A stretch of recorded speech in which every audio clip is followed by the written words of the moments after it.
за старт? Готови за старт? Максимални обороти. Гледайте ли внимателно, готови за старт? 3, 2, 1, go!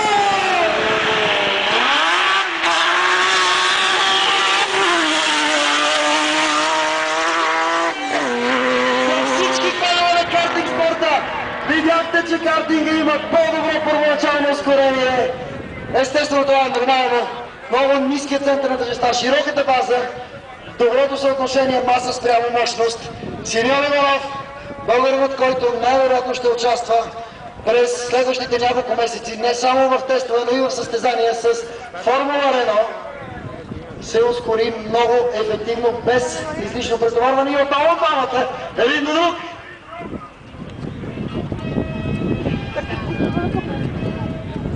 Аплодисменти за Симеон и за Али. Виждате високо вдигнатата ръка на картите една, което означава. Аплодисменти за Симеон и за Али. Наистина много интересен сблъсък. Сега много ми се иска да чуя мнението не само на картинг механиците, но и на